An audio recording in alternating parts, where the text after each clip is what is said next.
Sserafim's Yunjin has always found herself in the center of chaos, be it with plagiarism allegations related to Rosalia, or with fans literally accusing her of stealing from other artists. Today, we're going to reveal the truth that nobody really understands about Yunjin. From her opera singing roots and the Starbucks controversy to her literally being fired from her label, the stories are endless. The last one might even end her career if she doesn't get things right, so be sure to watch till the end. Yunjin is not your average idol. She has a background in opera, which makes her different from other idols in terms of vocal training.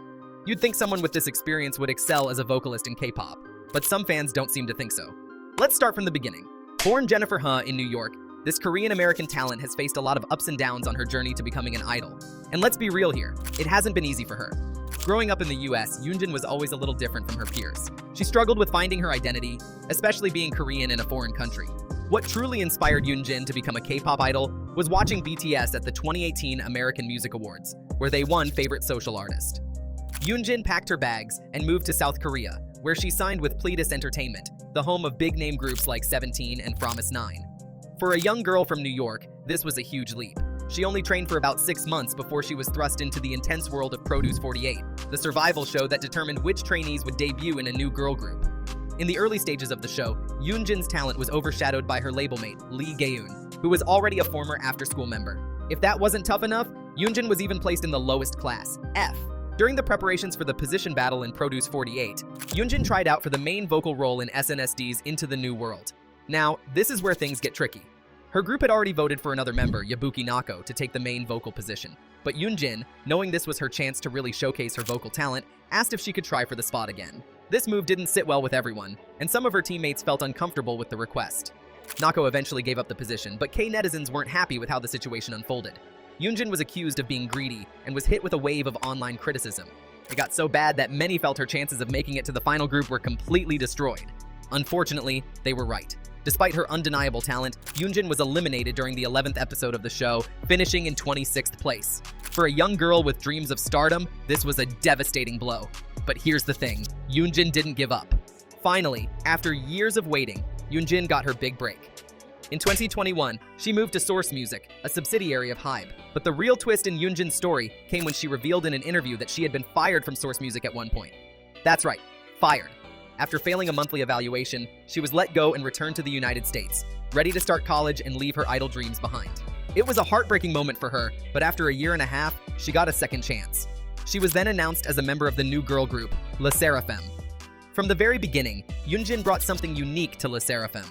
As Sserafim's concept developed, Yunjin's vocal ability became a cornerstone of their musical identity.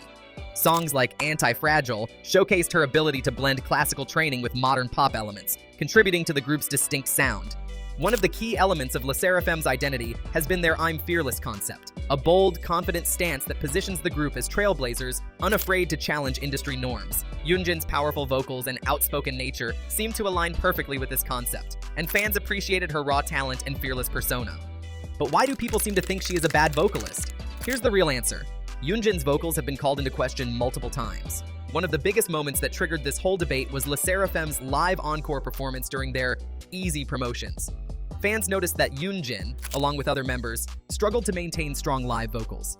This was especially surprising for Yunjin, given her past in opera, and fans expected a stronger showing.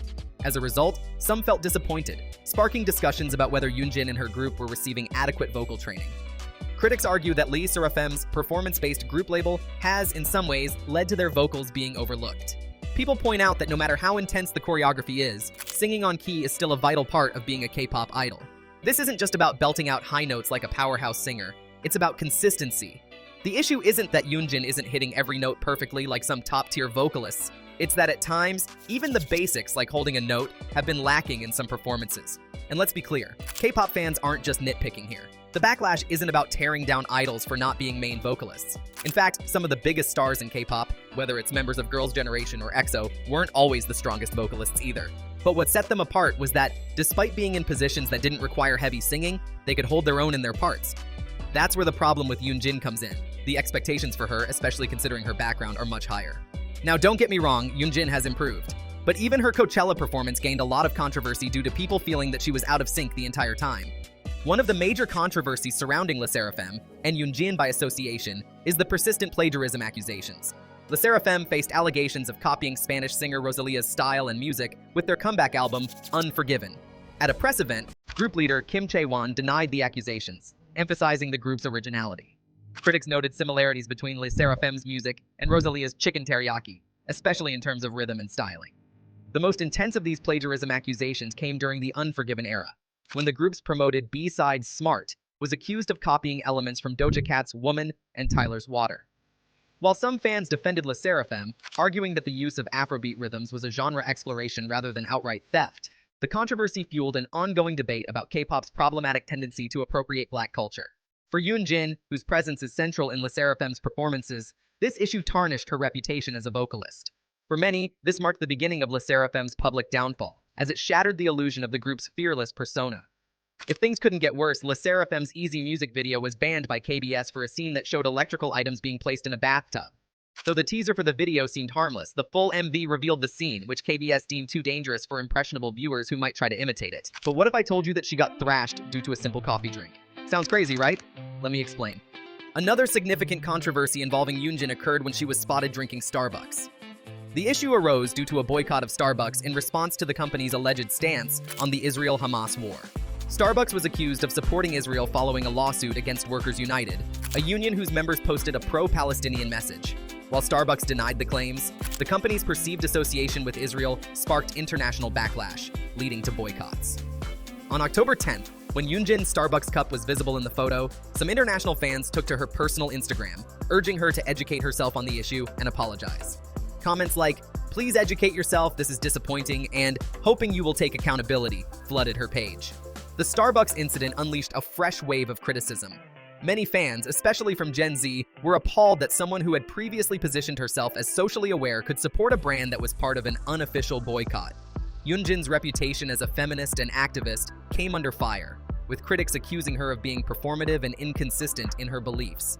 Yunjin's supporters argue that she's a human being who can make mistakes, but the incident highlighted a deeper issue: the unreasonable expectations placed on idols to not only entertain, but also to embody their public personas at all times perfectly. If this wasn't enough, what if I told you that Yunjin even got shade for something as simple as her outfit during a showcase? Yep, it's true.